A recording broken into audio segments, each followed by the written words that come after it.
Let's talk about the Spider-Man that started to kill. The symbiote started taking over Peter's brain, and he lost himself within the suit. This shit is lit. We don't start off on a good foot, dog. Peter's having a nightmare on the first page, and he feels guilty because his loved ones keep dying. He wakes up and says, damn, things have been stressful lately.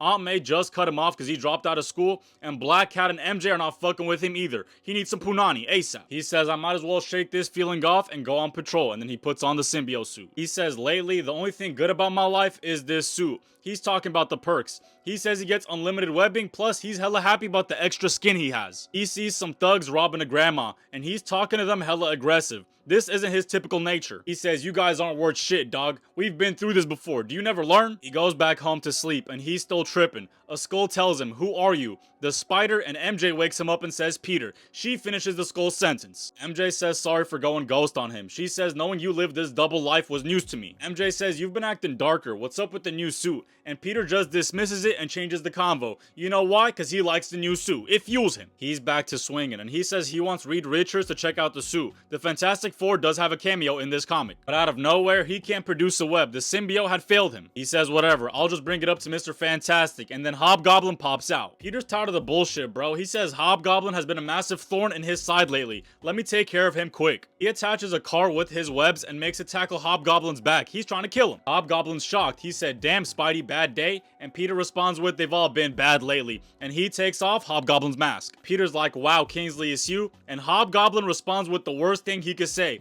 He tells Peter, I just wanted power. Then Peter starts to tweak. That was his trigger word. He said, power? You hurt people. You terrorized them.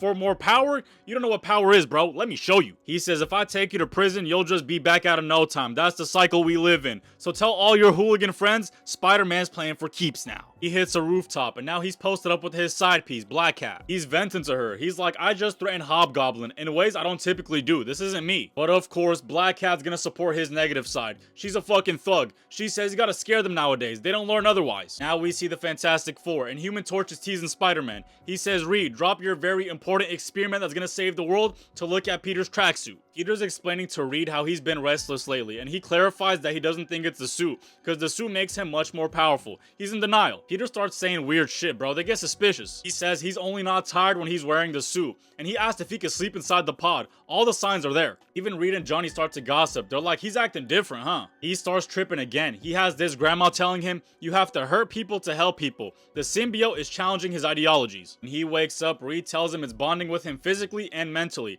It's not just a material. It's not just a suit. Reed lets him know it's alive. Reed says, you gotta take it off, man. We gotta throw this thing in the gutter. And this is when Peter starts acting like a villain. He's acting like he's in a relationship with the symbiote. He said, I choose to be with it and it chooses to be with me. We're helping each other out. Reed tries to stop Peter from walking out with the suit, and Peter grabs Luffy's wrist full force and says, I know when a scientist is being greedy. He says, listen buddy, this isn't just some project you could poke on for a while. I just simply wanted to know what the symbiote could do. I have my answers. Thanks, bye. Peter says the Fantastic Four is probably gonna start a save me operation, but I don't need their damn help. I just want to sleep. He's trying to make amends with Aunt May. He went to her house, but a villain is lurking in the shadows. He followed Peter. They squashed the beef. Aunt May says she just wanted Peter to live up to his full potential, nothing serious. But then Peter pulls out the side eye. His spidey senses are tingling. We know what's about to happen. The wall shatters. It's Hobgoblin, and Peter tries to protect Aunt May from the explosion with his body. Hobgoblin's like, how dare you? You took my mask off. Every day's Halloween for us. You broke the #1 rule. But no more Mr. Nice Guy. Peter's like, you really pulled up to my home? You're bold. And he breaks Hobgoblin's jaw. Peter's too focused on getting his revenge. He hasn't even noticed if Aunt May survived the fire or not. He's trying to go towards the debris,